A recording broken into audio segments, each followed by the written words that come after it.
Hello and good morning. Welcome to this week's Red Short webinar.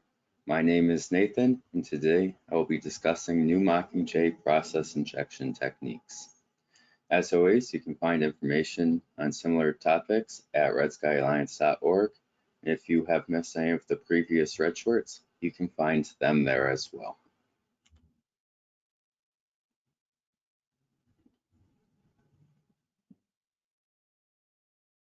Mockingjay is a new process injection technique researched by a company called Security Joe's, based in Israel and specializing in incident response. This technique was developed while the research team was exploring ways to evade endpoint detection and response products while executing malicious code.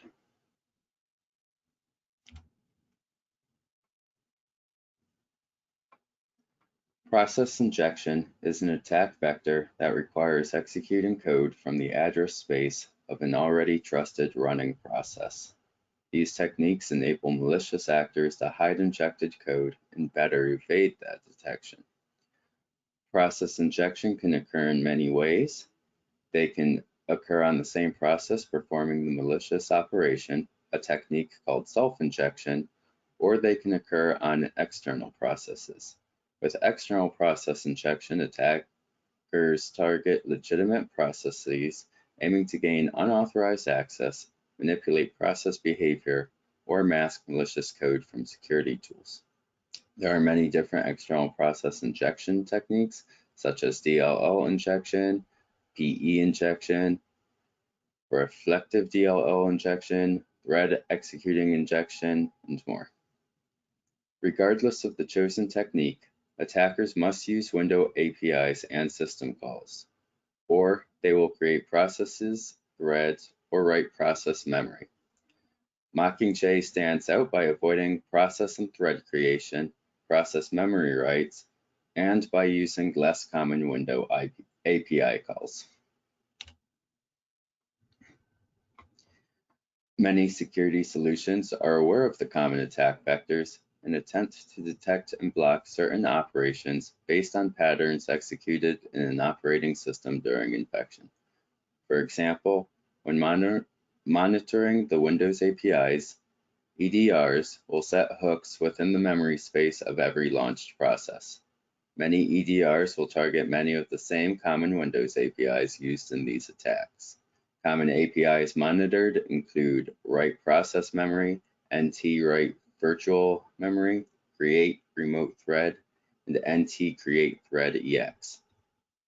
When an application is launched, an EDR will receive a notification of the new process started and will attach its own dynamic library. Once executed, the EDR will modify the in-memory copy of the ntdll.dll.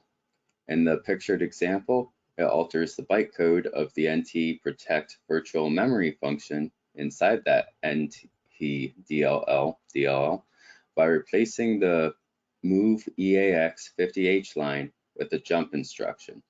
This jump instruction will perform an unconditional jump to the memory location where an inspection of the nt-protect virtual memory function can be performed. If malicious activity is then detected, the process can be halted.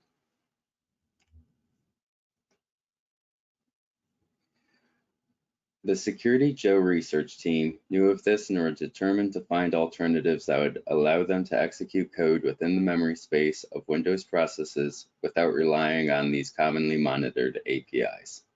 These researchers explored many trusted Windows libraries containing an existing modifiable read, write, and executable section with default protections. This would allow them to eliminate the need to allocate space or set differing permissions and protections. They discovered MSys 2.0.dll inside the Visual Studio 2022 community directory, containing an RWX section containing 16 kilobytes of available memory. When delivering their attack, the research team used two different injection techniques.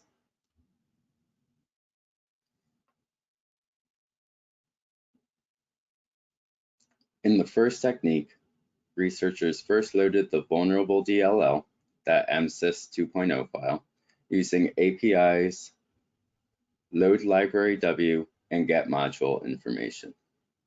The researchers then calculated and stored the initial and final addresses of the read, write, and executable section, allowing for easier access and more efficient management throughout the process. The RWX section was utilized to store the malicious code. Next, they implement the Hell's Gate EDR unhooking technique. This technique involves creating a system stub within the main executable. It searches and extracts system call numbers from a clean ntdll.dll module. These numbers are then passed to a system call stub, enabling execution of the desired system call. These stubs are then assembled in the RWX area of this vulnerable DLL. When the stub is executed, it prepares the syscall number in the EAX register and jumps to the address of the corresponding instruction, bypassing the EDR verification.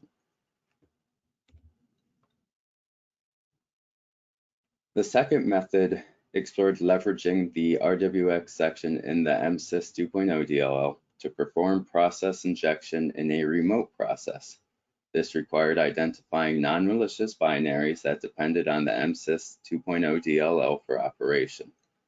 The researchers found that the MSys 2.0 DLL library was commonly used by applications requiring POSIX emulation, such as GNU utilities and apps not designed for Windows natively. For their proof of concept, the researchers selected the ssh.exe process, also found in the Visual Studio 2022 community directory, as the target for the injected payload. They did this by initiating the SSH executable process as the child process of a custom application using the create process W API. After creating the process and allowing it to execute the provided command line arguments, they then open the process and move the malicious payload directly into the read, write, and executable section with the open process and write process memory APIs. After this malicious code is written into the read, write, and executable section, one can wait for the execution flow of ssh.exe to naturally reach the RWX section and execute the injected code. In their proof of concept, the researchers let the malicious code load a custom DLL into memory. This DLL was able to establish a back connect shell session with an external machine, but that DLL could execute any desired operations the developer would have wanted.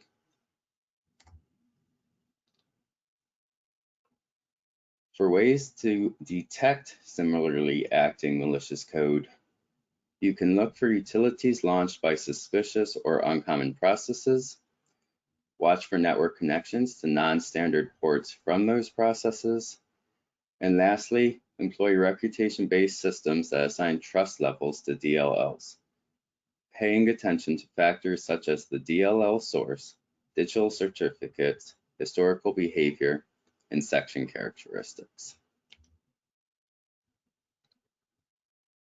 That's it for today, and thank you for joining us. I hope you enjoyed the material and found it useful. If you have any further questions on the subject, you can contact us via Jim McKee at redskyalliance.com. Have a nice day, and we hope to see you again next week.